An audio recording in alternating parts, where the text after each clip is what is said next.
Yanno didrikshaya prapta Upapannam idam hiva Swagatam vo mahabhaga Asyatam karavamakim Yanno didrikshaya prapta Upapannam idam hiva.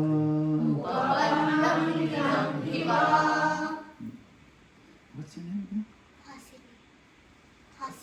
Hasini. Can you read Hasini? Lord Krishna said, "Welcome, O most fortunate ladies. Please sit down and make yourselves comfortable. What can I do for you? That you have come here to see me is most appropriate." O most fortunate ladies. He's saying welcome.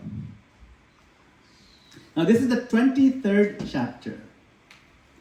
Krishna is still a little kid, okay? 23rd chapter, a little boy. And he's saying, welcome, O most fortunate ladies. Please sit down and make yourselves comfortable. What can I do for you that you have come here to see me is most appropriate? So my question to you is, who are these ladies? Yes. Are they the gopis? They are gopis, but which one? Brahmana wives. That's right. They're not the ones he does his last lila with. They're the wives of the brahmanas. And he says, oh, fortunate ladies, right? It's good. So, how do stories normally start? Some stories always start with once upon a time. That's right. I'll start. Exactly. Once upon a time. Good job. Once upon a time in the land of Vrindavan, the cowherd boys were hungry. And so they requested food from Lord Krishna. And the Lord informed the cowherd boys to go to the nearby sacrificial arena where the brahmanas were performing a sacrifice to gain promotion to heaven. The cowherd boys went and offered respectful obeisances to the brahmanas and said that they were sent by Lord Krishna and Balaram for some food. And we're kind of starving, right? So, the Srimad Bhagavatam says the brahmanas failed to even reply yes or no. Kind of rude. Because they're full of petty desires and entangled in elaborate rituals. And then we have more important things. These rituals are very important. It's so important we're not even going to look at you guys. We don't have time to tell you yes or no. That's like, indifference is really painful. It's really rude. In fact, it's even more rude than saying no. To be quiet and as if not even acknowledging your presence is even more rude than saying no. Now the Brahmanas were expert in Vedas and rituals, but they saw the Lord as an ordinary human being. They failed to recognize that He is the supreme, absolute truth, Lord Krishna, who is directly manifest personality of Godhead, whom their material senses cannot perceive readily. So bewildered by their false identification with the body, they did not show Him the proper respect. Of course, Krishna himself had not gone yet sent the boys, but they were representing Him. The poor cowherd boys returned disappointed to Lord Krishna and report that this is what happened. Right? Interestingly, you know how the Lord responded? What's that? He sent them to ask for their wives. No, He laughed. First He laughed. He laughed because Brahmanas are performing sacrifice where the ingredients such as the place, the time, paraphernalia, the rituals, the priests, the fires, the demigod, the performer, the offering, all these come from Him only. And He laughed. Oh, these are coming from me and they're meant for me. And so it's kind of funny what these guys are thinking. Any sacrifice performed in the universe, anywhere in the universe, is meant to satisfy Krishna only. He's the only enjoyer. He's the Yajnapati. Right? He's Yajneshwara. He's the enjoyer of all yajnas. However, here, unfortunately, when the Lord is present before them for food, the Brahmanas could not recognize that who is this Krishna? So who are these people saying they're Krishna's friends? You don't know. So then you're right. Then Krishna tells the boys, go to the Brahmanas' wives. Yeah. It's a good chance the wives are generally less arrogant than the men. The husbands are the arrogant ones, in general, in all societies. So you're a better chance if you approach the wives, they're more considerate. Generally, women are more considerate about feelings than men are. It's just this part of it. But these Brahmanas in particular are very hard-hearted. Right? He says, tell the wives of the Brahmanas that I have come here with Lord Shankarshan. Who is Lord Shankarshan? That's correct. Balaram. And they will certainly give you all the food you want. For they are most affectionate toward me. And indeed, with their intelligence, they recite me alone. They are bhaktas. They are devotees. They love me. They love Balaram. So we read that one text. I'll read a few more texts. The cowherd boys then went to the house where the Brahmanas' wives were staying.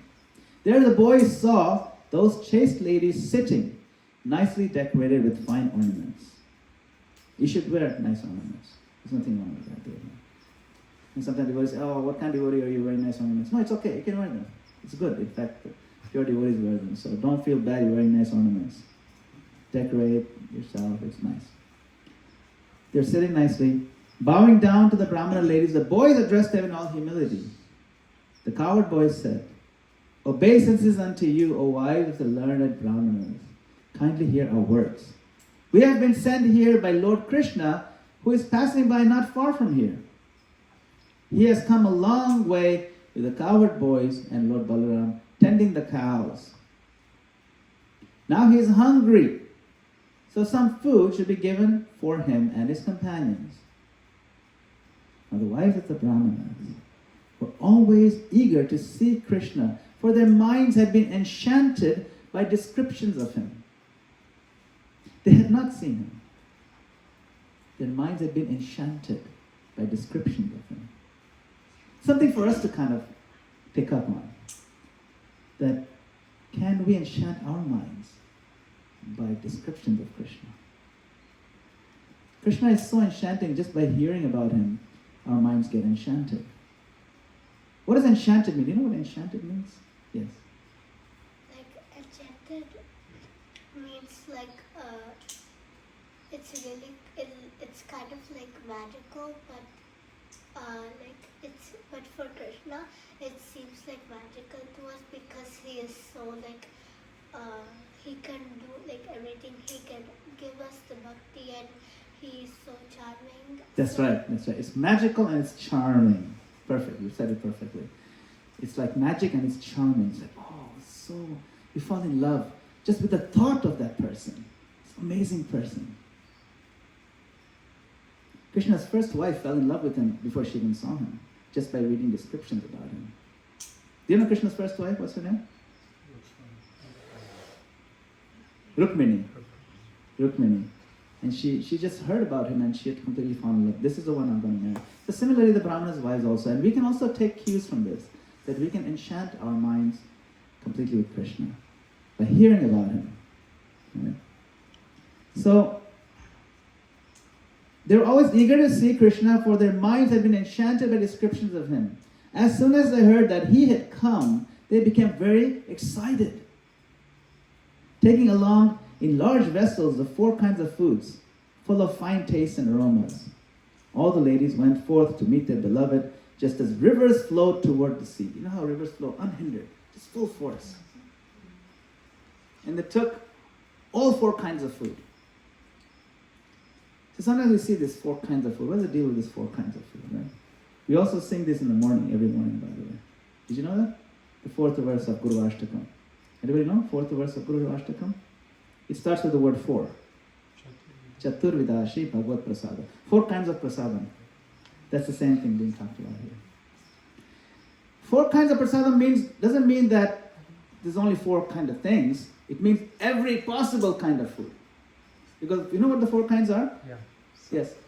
Chewed, Sat, sucked, licked, and drunk. You can drink it. So like sometimes mangoes, there's this special mangoes, you got to massage them until it becomes pulp inside the mango, and then you make a little hole, and then you suck it out. So that is like the one category. And there's lick, like Srikhand, or ice cream. You lick it, or lollipop. And then you chew it. Most of the food, you chew it. Try to chew your food, it's very important. Don't just swallow it. Chew is very good. And then drinking. You can drink, well, water is that, but you can drink like so many drinks, like milkshake, and juice, and smoothie, and stuff like that. So 4 categories. When you see these like 4 categories of food, it means every possible kind of food. It doesn't mean that it's limited, it means unlimited. It's like saying, I work 7 days. Doesn't mean it's limited to 7 days, it means I work pretty much every day. Right? Similarly, when you say all four kinds of foods, means every kind of food was covered. All varieties. Right? So they brought all 4 kinds of food full of fine tastes and aromas. All the ladies went forth to meet their beloved just as rivers flow toward the sea. So you can see the excitement is there. They put in the best effort in cooking the best things. This is something we can also take a key from. Whatever we cook for ourselves, we have to eat anyway, we have to cook. Let's do it with this level of excitement and love for Krishna. Then, whatever 4 kinds of, any category of food that we make, that love that gets infused in it will be tasteable. You can taste it.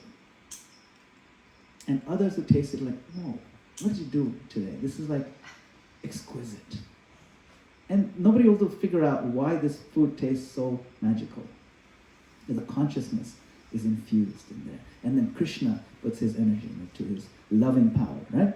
So and you can see they're running toward like rivers to the sea. Although their husbands, brothers, sons, and other relatives tried to forbid them from going. That's another problem. Sometimes all family members said, don't do this Hare Krishna stuff. That they didn't care. They tried to forbid them from going. Their hope of seeing Krishna, cultivated by extensive hearing of his transcendental qualities, won out. In other words, because they've been constantly hearing for so long, when they got the opportunity, Krishna himself is saying, I want your food. They did not want to miss out on this. Because it didn't just happen like this. They have been hearing about him. This is a culmination of cultivation of Krishna conscious understanding. That's important. So all this forbidding from their family members, trying to put blocks on them, that didn't have any effect. And they won out. Along the river Yamuna, so you can see Yamuna is there,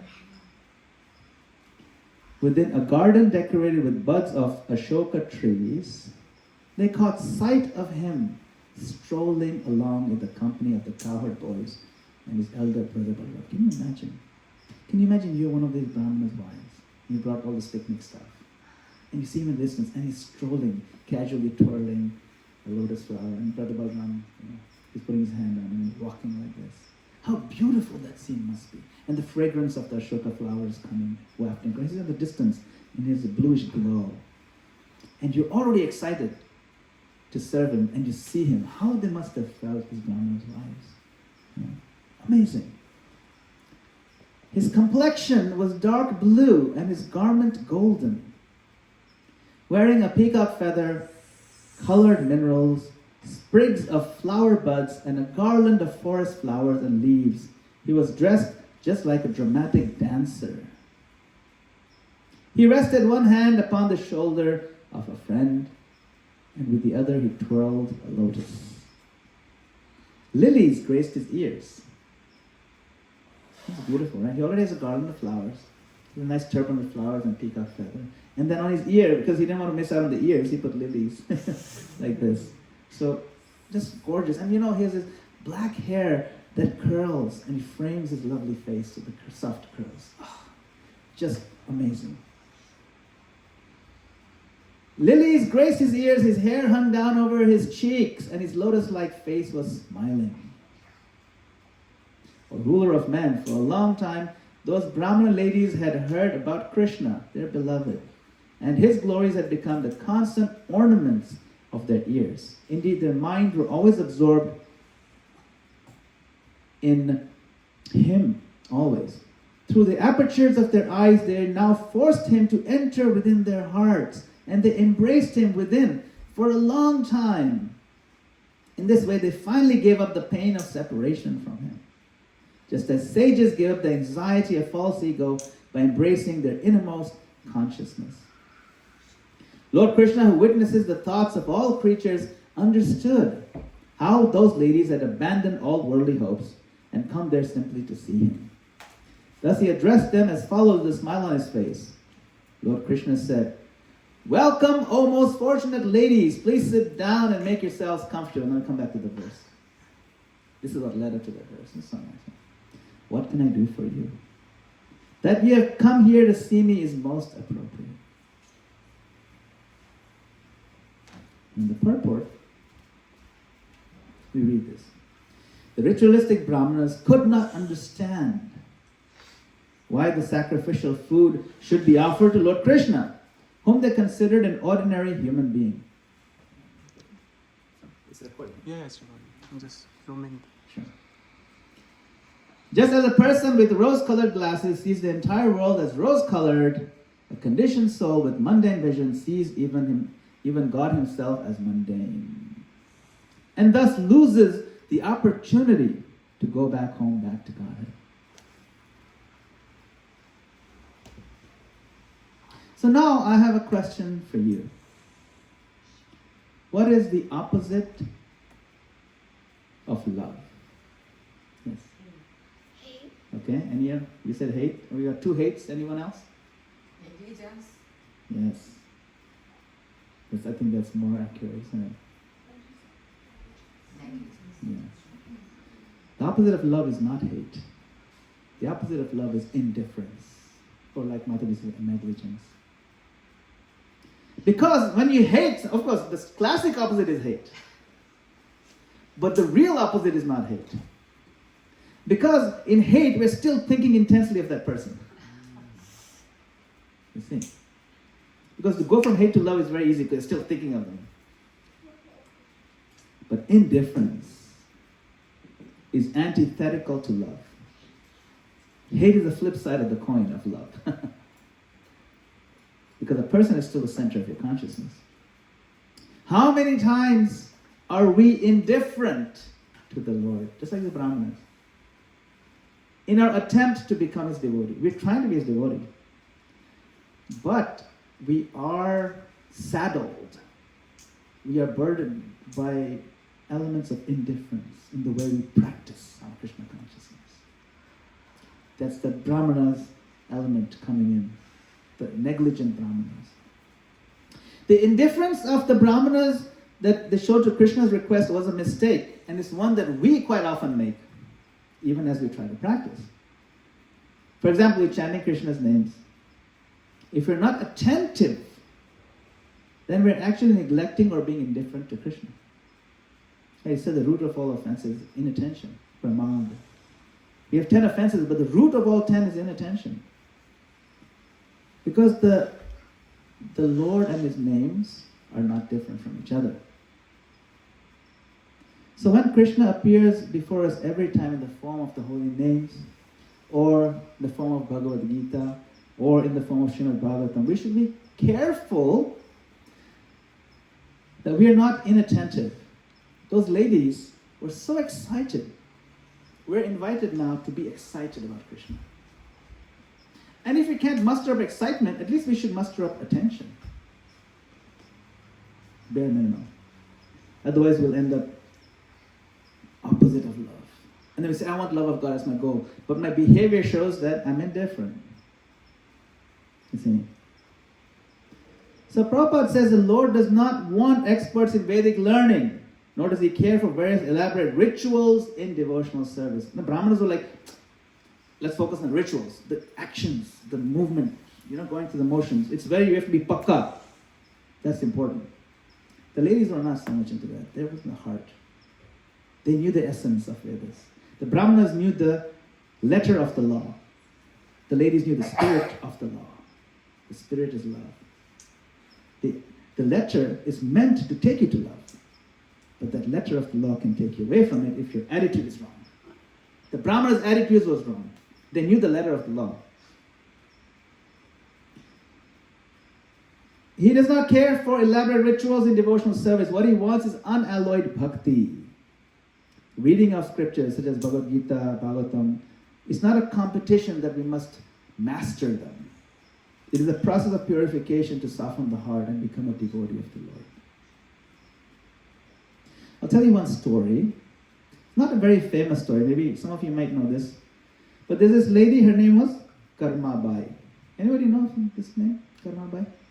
Oh, you've heard the story? Okay. So it's a very sweet story. It's a quick one. So Karmabai is a devotee of Krishna. Okay?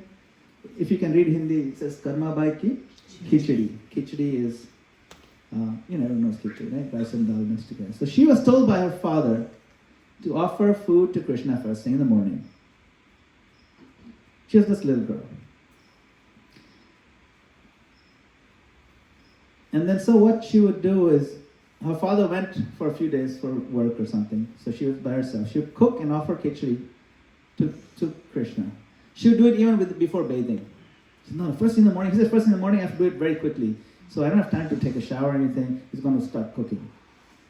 Back then they used to, we brush your teeth with a toothbrush, like Crest or different toothbrush. They didn't have those toothbrushes. They used to use the twig of a neem tree. It's actually quite nice.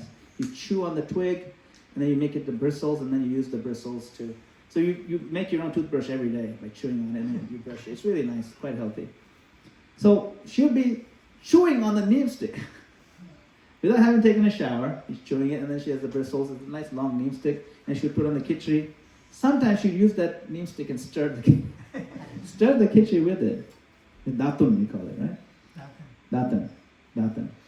So once some brahmanas stopped by and saw, hey, she's not following any standards. What is this? It's disgusting. You got to upgrade your standards here. You got to take a shower. You can't be stirring this pot with your neem stick. It's disgusting. So she reluctantly did that, but it took her a little longer.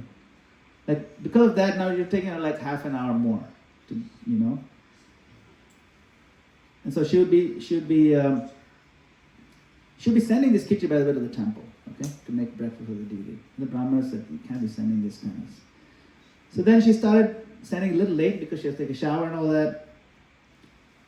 And the Lord came in her dream, and he complained to her, why is the breakfast late? What's going on? And why doesn't it taste so good like it used to taste before? Where's the love? And she's like, no, these brahmanas told me, no, there's so much love in it when you do it that way. Because you're anxious that it comes on time. And that was important for me.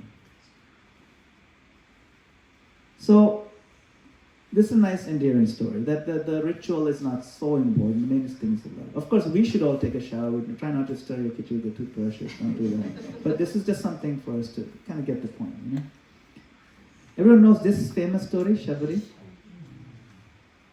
Right? She was famous for offering Lord Ram the berries, but she was tasting them to make sure they're not so tart, so sour. So again, this is another example, classic example of love above rituals. Okay? Now, on one hand, we say that our devotional activities should be infused and saturated with love beyond rules and regulations, like Shabri or Karmabai. We glorify these ladies. But on ISKCON, you go to ISKCON, and so many rules are enforced. Don't point your feet to the deity. Don't put that book on the floor. Don't do this, don't do that.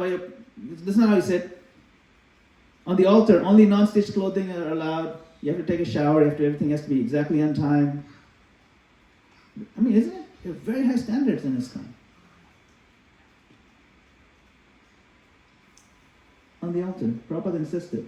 Only the top-notch, classic, best rules that we follow. And then we hear the stories of Karmabai who stirred the khichdi with her datan, and we glorify that, or like Shabri. So which is it? What it's like conflicting messaging over here. Make up your mind, guys. ISKCON guys, make up your mind. Which is it, rules or no rules? Spontaneity or rigidity? Where do we draw the line in our own practice? How stressed should I be for following the rules? I mean, isn't that a good question? So why are rules needed, first of all? If you've ever taken music lessons or say piano lessons like this, then the teacher said, okay, sit up like this. You can see the picture of the posture. They put a ruler on there to make sure you get the perfect curve on there. It has to be exactly level. Posture, finger position, curvature, they're very important when you're learning the piano. It's the rule. It seems a bit stiff and rigid, all these rules. Before you even start hearing any sound, you have to just learn how to sit properly. Right? Now the experienced, seasoned performers don't think about these rules. But if you watch them, they still maintain perfect posture. They don't slouch. It's natural. They maintain perfect posture naturally. Now sometimes they groove side to side, they keep the eyes closed and everything because they've become so expert. But the baseline rules they follow, always. Now a beginner may even criticize, he's closing his eyes, he's doing this. It's a little bit outside the rules that the beginner is being taught right now. But look at the finger curvature. Look at the smoothness of the flow. That is still there. Perfect. But if all you have is posture and finger positioning, but you never actually played the keys, then all you just get a stiff body and pain, nothing to show for it. That's rigidity. You have to move beyond that, but still maintain respect for it. Both have to be there. And that balance, to understand that, requires guidance and intelligence. And we want guidance, guidance from those who have experienced. Yes, and practice. Yes. Practice makes, like this Carnegie Hall. Have you heard of Carnegie Hall? Everybody heard of Carnegie Hall? I think it's, where is that? New York City, right? Carnegie Hall is the top piano concerts are played. And if you just come out of the subway and you ask the cop, hey, where's Carnegie Hall? How do I get to Carnegie Hall? And the cop will tell you, practice, practice, practice. That's how you get to Carnegie Hall. You're become really good. No, I want to just know how to get to the hall. So, to understand what to do, what not to do in the balance of rigidity and spontaneity requires guidance. But you understand the basic thing. What is the rule there for? What is the spirit of the law? The Brahmanas knew the letter of the law. The wives knew the spirit of the law. We have to understand both because we are beginners. We are neither expert like Brahmanas in the Vedic rituals, neither are we as spontaneous and loving as the wives. We are down here. Which way do we go? We have to maintain a sweet balance between the two. We have to have proper respect for the rules. But understanding the meaning of the rule, the letter of the law, and the spirit of the law, we have to move forward with intelligence, guidance, and practice. One of the 6 items that are detrimental to our Krishna conscious practice. You know the 6 items? Everybody know the 6 items that are detrimental to Krishna conscious practice? Which book is that found in? Nectar of Instruction, that's correct. There's 6 items that will destroy your Krishna consciousness. Right? So one of the 6 items is known as Niyamagraha. Niyamagraha has a double meaning. Niyama means what? Rules. And agraha means what? Or not following. Not following. Or following just for the sake of following. Both. Give you an example.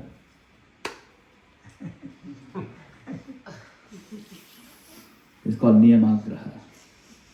Picture is worth 1,000 words. I'm not going to have to explain what you're looking at over here. Right? Atyahara prayasascha prajalpo Niyamagraha. Janasangasya Shadbir Bhaktir Vinashyati. This fellow here, okay, there's a big sign that says, okay, before you come to work, you have to put on your hard hat. So he's putting on his hard hat, right? He has his hard hat.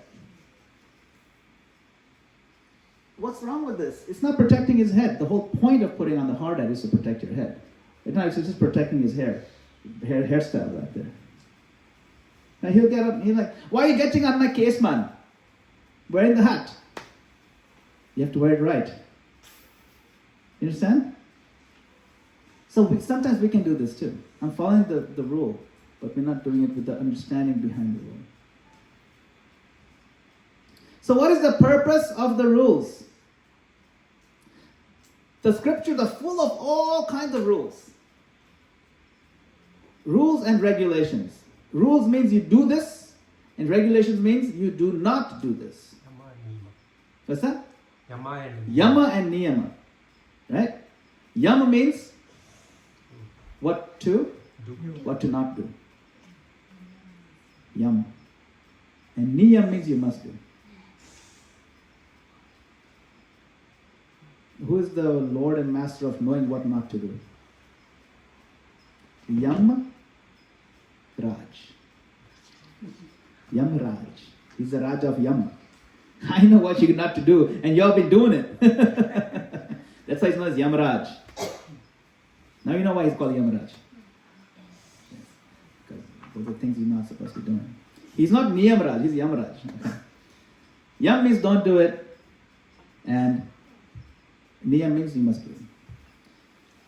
Another name for it is Vidhi and Nishedha. Vidhi means this you must do. Nishedha means don't do it. Forbidden. How do we know, or what is the essence of Vidhi and Nishedha? What is the purpose of all these rules? According to Padma Purana. Sarve Vidhi Nishedha Syur Etayor Eva Kinkara. Kinkara means what? Kinkara. Servant.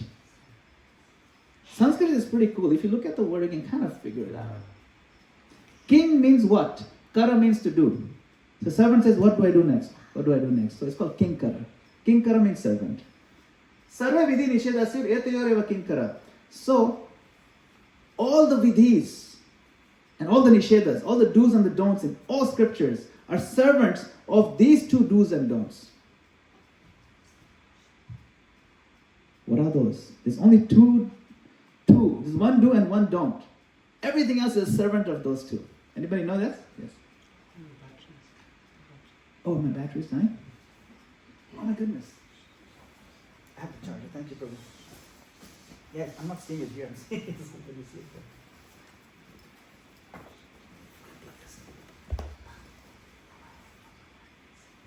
Thank you. It's close enough. Okay. So, this one aside here. This one. I'm going to guess Vaishnav Seva and Vaishnav No. Apparal. It's a good guess though. Those two things are good do's and don'ts. It's a good one. This is a very famous verse, and if you don't know it, I strongly urge you to memorize this verse, okay? These are the last two lines of the verse. There's two lines above it. And if I put it up, you'll know exactly what it is, okay? Smartavya sadatam Vishnu vismartavyo na jatu chit sarve vidhi nishedasyur etayor eva kinkara. Remember, don't forget. Yes. Always remember Krishna or Vishnu. Vismartavya, never forget him. If the thing that you're doing reminds you of Krishna, intensifies your remembrance of Krishna, increases your longing for Krishna, and enhances your prevention of forgetfulness, then you know you're on the right track. The Brahmanas were not in that category. They were like that other guy who's wearing the hard hat way back here. They had the best hard hat, but it's in the wrong place. Can you read this? The English. Krishna is the origin of Lord Vishnu. He should always be remembered and never forgotten at any time. All the rules and prohibitions mentioned in the Shastras should be the servants of these two principles. Servants of these two principles. Always remember Krishna and never forget him. Okay? So, we need to remember this.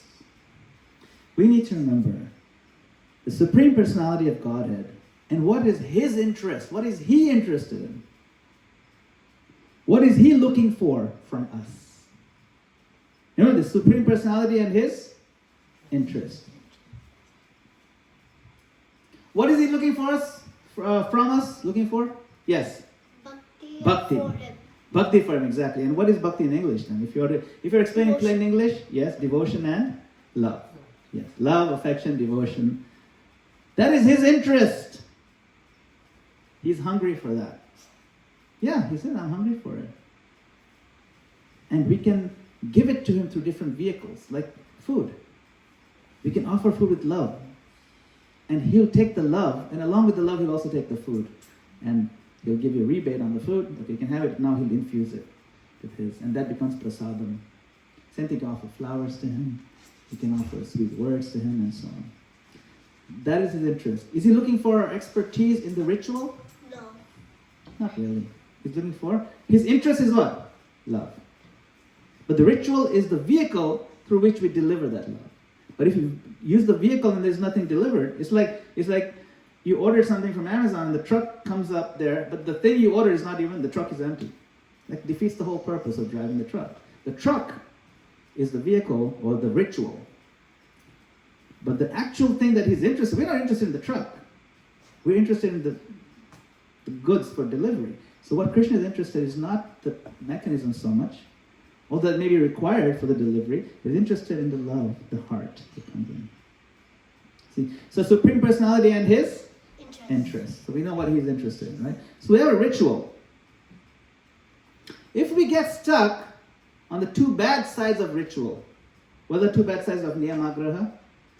It's following just for the sake of following, or the other one is not even following ever. Just complete disregarding. That's also not good. There's a reason why the rules are there. If we do any of those bad, two ends of the spectrum of extreme niyamagraha, then we're ignoring the Supreme Personality and His interest. But when we add the Supreme Personality and His interest, then it goes from ritual life to spiritual, like the Supreme Personality and His interest, SPI. You see? We want to be spiritual, not ritual. Not a spiritualist, not ritualists. But the essence of it is bringing the heart, engaging it, understanding, is it going to please the Lord? Is my attitude going to please the Lord? See? So whatever I'm doing, how do I know it's successful as a spiritual activity? We have to see what it produces. And it has to produce one thing only: affection, love, rati. Rati means affection. What is Krishna's interest? Our love, our affection, our rati. We have to produce rati by the action. You see, Bhagavatam teaches this point. It's very important. Dharma svanusita pumsam vishwakshena katha suya na utpadayed yadi ratim shrama eva hi kevalam. Shrama means what? Effort. But it's a useless effort. It's a useless endeavor. Useless labor. If that labor did not produce affection for Krishna. Na utpadayed. Utpada means production. If it doesn't produce rati, na utpadayed yadi ratim shrama eva hi kevalam. So all these things we do in the name of Vedic system. The occupational activities a man performs according to his own position, dharma, all the dharmic things we do, are only so much useless labor. It's like what we call throwaway work. You're familiar with the concept of throwaway work. When you put together a project plan in IT, and you say, oh, we have to do something quicker, there's going to be throwaway work. Let's not go down that route.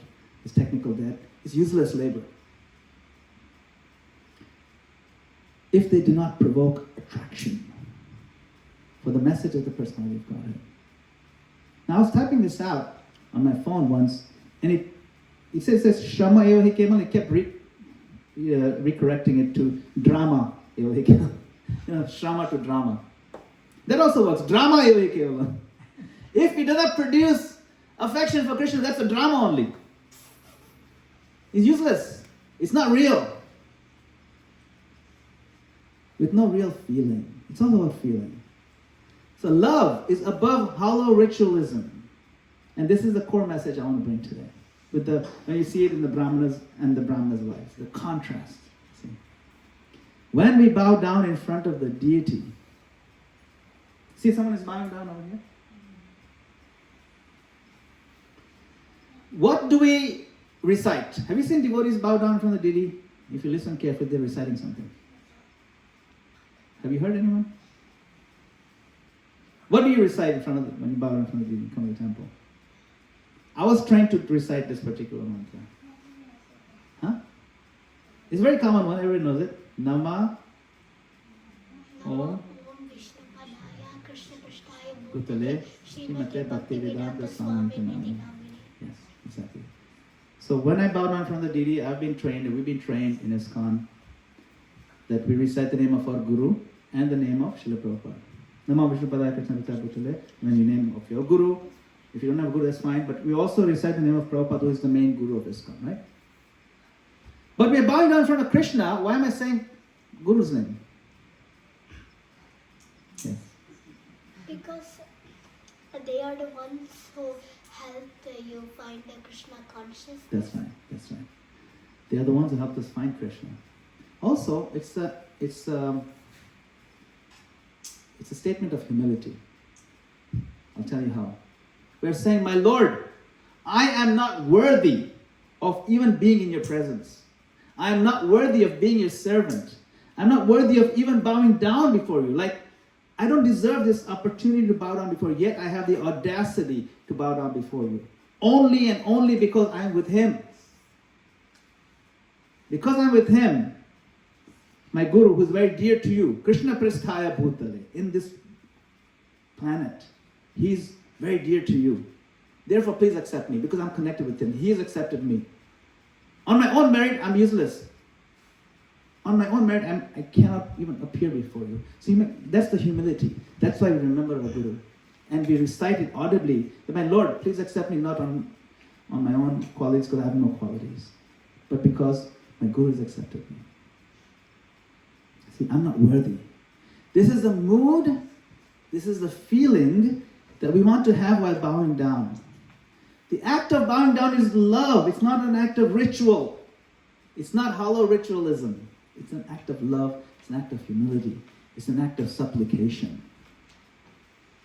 The act of offering a lamp in circles to Lord Damodar, it is not a ritual. It's an act of love. This act of chanting Hare Krishna in japa is not a ritual. It's an act of love. This act of reading and hearing the words of our scripture is not a ritual. It's an act of love. It's meant to deepen our addiction to thinking of Krishna with loving feelings. And giving up our many other addictions of trying to enjoy selfishly in this world. We have so many addictions to be selfish in this world. We want to give those up. So our bhakti process is one of developing a personal and loving relationship. Personal and loving means that there is nothing but honest sincerity in trying to please the beloved without any tinge of selfishness or laziness. No laziness. No selfishness, no laziness. If we remove selfishness, laziness out of our activity, we can make so much progress, isn't it? When there is love, we'll do everything in our power to serve. When there is love, the connection is direct, the connection is clear, and it's honest.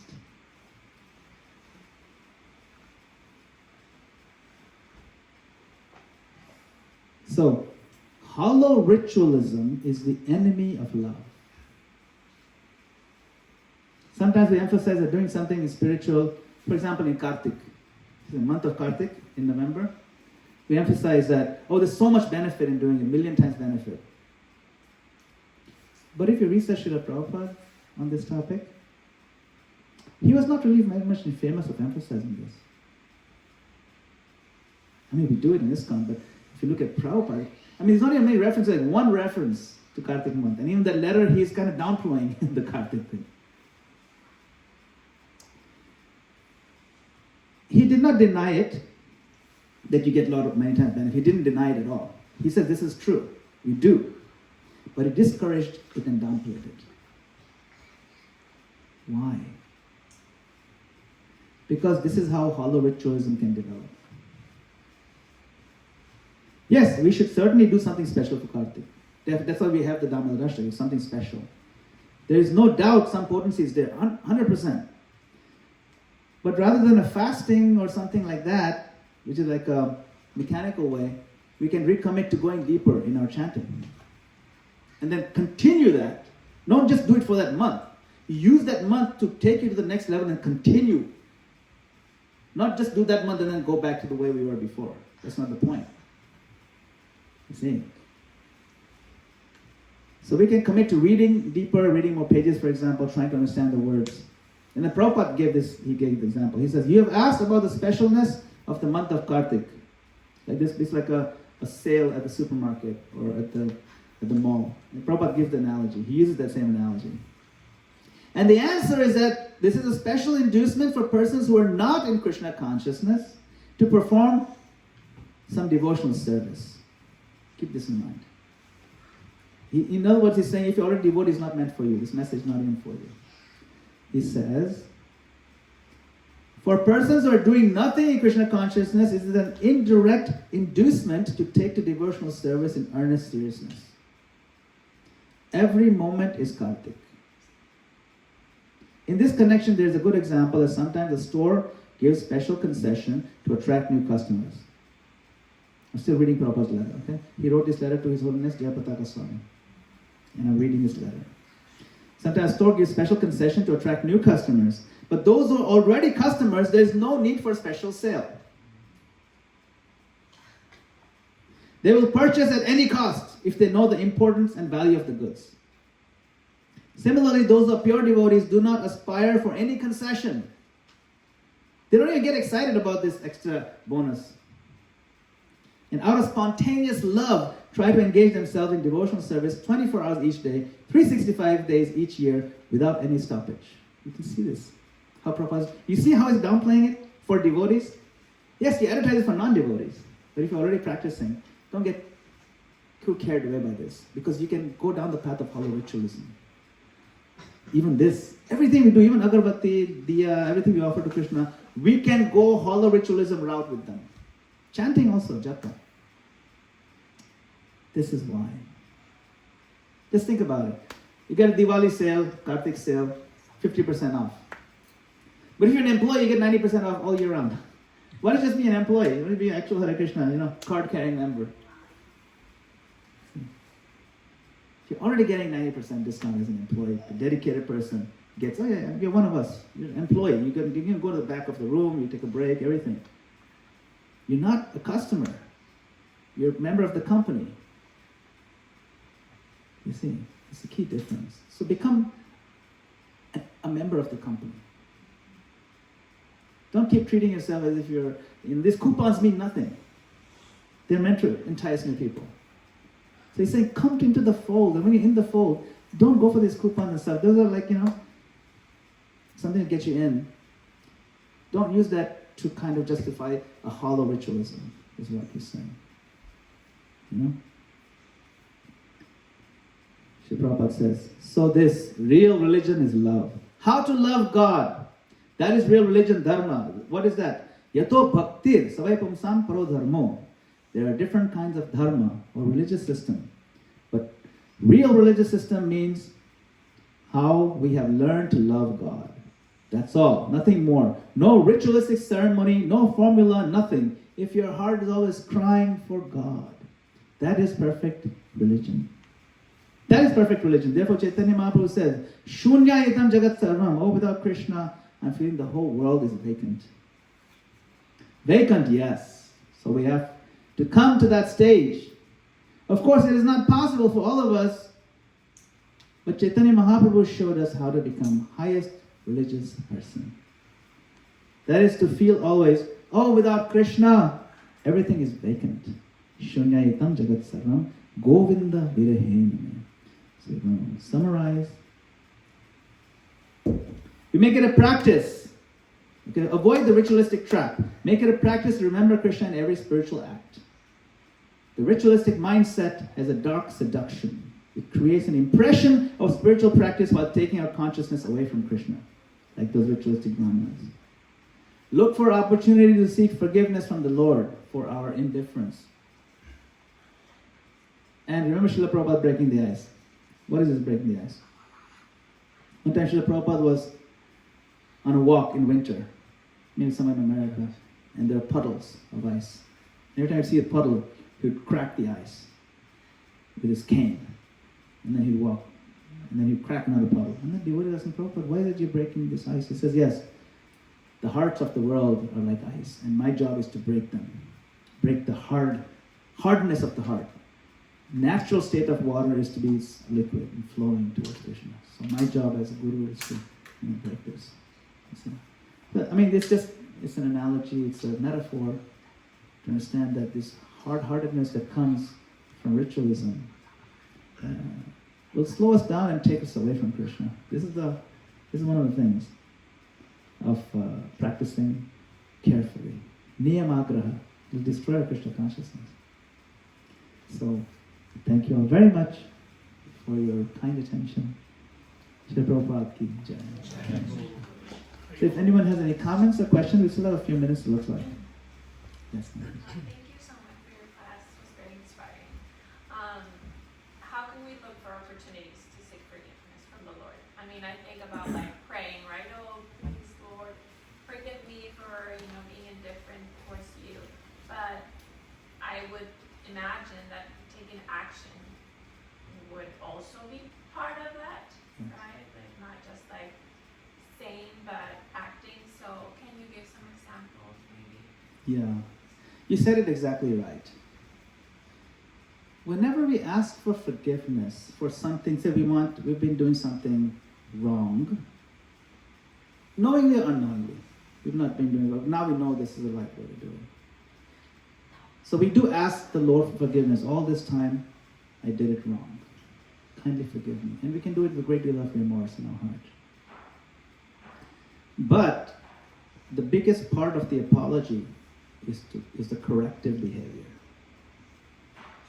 It's no point asking for forgiveness and then we keep making the same thing, making mistake again and again. So then we have to correct ourselves. Like from now on, my Lord, when I chant, I will give everything I have got. Did anybody here, I think some of you attended the Japa workshop? And what are we trying to express to Krishna? That we are interested. We have to prove to Krishna when I chant that we are interested in Him. But our habits all these years weren't really showing that. Like I wasn't really sitting properly, I wasn't chanting clearly, I wasn't bowing down, keeping a mood of humility. So many things I was doing wrong. I was just like doing it half-heartedly. But from now on, I want to show I'm interested in you, my Lord. So, we are moving from a ritualistic, mechanistic practice in our chanting, for example. We actually change. And Prabhupada says, sit properly in the Japa tape. We listen to him. We actually sit properly. We make it a point that if I can't sit properly, I'm going to get physical therapy, whatever it takes, or work out, so that I can sit properly. Seriously, I mean, I'm that interested in you, Krishna. Prabhupada told me to sit properly. When I sit properly, it shows that I have respect. I'm paying attention. It was important, otherwise Prabhupada would not have interrupted his japa tape. So, if we do things that are very conducive to making tangible quantum leap kind of progress, then it shows I'm interested. While we're also expressing remorse to the Lord and begging for forgiveness for having wasted our whole life. This is not something I'm making up. This is taught to us by our acharyas. Bhakti Thakur writes so many bhajans expressing remorse. Hari Hari Bifale, Janama Gavayin, Manusha Janama Paya, Radha Krishna Na Bhajiya, Janiya Shunya Vishakana. Oh my Lord, Hari Hari. I've fruitlessly wasted this human form of life, this birth. I got this human form, I didn't worship Radha Krishna, I knowingly took poison. How unfortunate, but now no more. I'm going to worship you, my Lord, with my heart, with the spiritual approach, not a ritual approach. With a loving approach, not an indifferent approach. And I'm going to put my every effort in doing it. And I'll show you from today and tomorrow how much more I'm going to change. So both have to be there.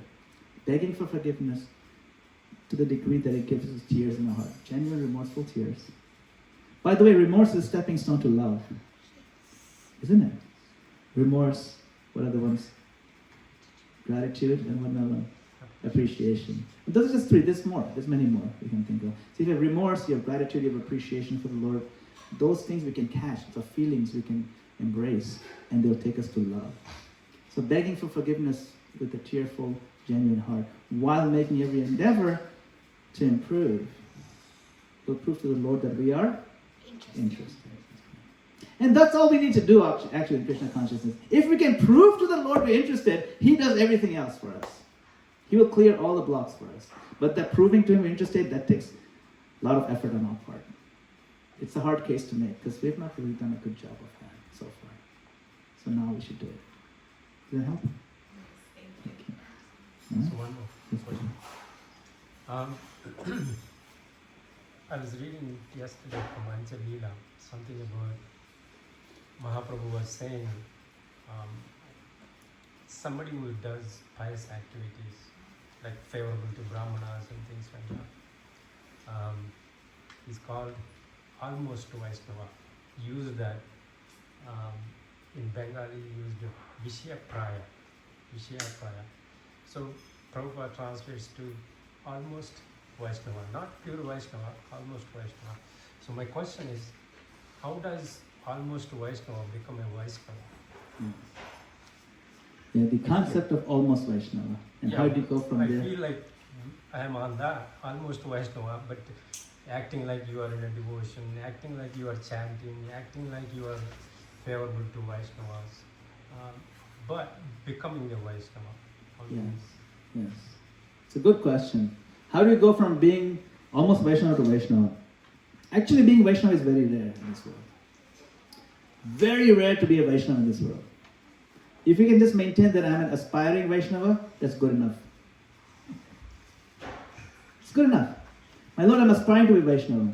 I mean, even Krishna, He says, to reach my bhakti, this is a person who reaches my bhakti. Does anybody know what Krishna, He actually says, this kind of person achieves my bhakti. That means that's when they start their bhakti. That one. You know that verse? It's a very important verse. Brahma bhuta prasannatma na shochati na kamshati samam sarveshu bhuteshu mad bhaktim labate param. This person, labate means achieves. Mad bhakti, now he becomes a Vaishnava, a bhakta. Who is that? Ooh. His quality control standard is so high just to be considered a Vaishnava. Brahma bhuta prasannatma. He always pleased, he always blissful. Always. And you don't have na shochati na kankshati. You have no trace of these two things. What is that? Shochati means lamenting for something we lost. Can we say we're zero? We don't lament for anything we lost. We lost the opportunity. Or I had this much money, I lost it. Or I could have gotten that other thing, I lost it. We're either lamenting for that. And kankshati means what? Happiness. Hankering. To want something that I don't have, I never had it. You know? I wish I had a bicycle. And you have a bicycle, I wish I had a car. You have a car. I wish it wasn't so beat up. Can I get a new car? I wish I had a new car. Can I get like a Tesla? But one is not enough. Can I get two? And you know, it goes on. Okay, but I need 5 Ferraris now. It's never ending. The hankering. It's no end to it. So, a devotee. There's nothing wrong with having cars and all that. It's all good. But the hankering part is a problem. You see. So Krishna said, a devotee, or one who reaches bhakti platform, Brahma Bhuta Prasannatma, na shochati na kankshati,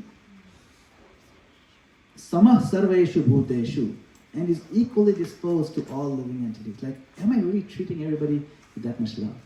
As much as I treat, say, my own child? No. So then we know this is a litmus test Krishna is throwing at our face. When you check first these 3 boxes. Then you can call yourself a bhakta. Then you can say you've reached Bhakti platform. Otherwise, we are all aspiring Vaishnavas. So it's fine to, we don't need to label ourselves Bhaktas. But we can at least say that, my Lord, this is important for me. Please help me. Please send me the folks, the people who will help me in this path. That level of humility pleases the Lord. We don't have to claim to be Bhaktas. It's much better that we don't. It's better. Otherwise, if we claim to be Bhakta, walk like this, then what happens is that people judge the Bhakti based on your behavior. They will judge Vaishnavas based on your behavior. Oh, he says he's a Vaishnava, but he does this and this and this. He's always running after this. He's always crying, they lost this material thing and that material thing. So, better we say, no, I'm aspiring Vaishnava. One day, hopefully, by the mercy of the Lord, we can be Vaishnava. Maybe one day I'll have a taste for the holy name. I'm praying for the taste. Look how unfortunate I am, I have no taste. You know who else prays like that? Mahaprabhu. Yes! The Lord Himself, in the form of a devotee, prays like that, I have no taste for the holy name. Then who are we to say that I have a taste? We don't need to say that. We can also pray. He's inviting us to be humble like that. So we don't have to. But your question is a good one. How do we go from being non-devotee to devotee? We go by aspiring, by following the footsteps, the 6 systems, the 6 things you do, 6 things you don't. Following the footsteps of the Acharya is one of the 6 items. Right? Tat karma pravartana. Sangate. Satovritte. Satovritte means following the footsteps of the great devotees. That's how we become great devotees. What are the 6 things we have to do? Anybody know 6 items that will guarantee the success of a Krishna consciousness? Nectar of instruction. Who knows those 6 items?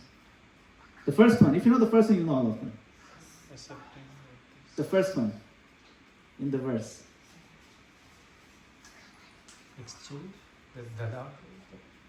No, that's afterwards. This is verse number 4, I think. Rejecting?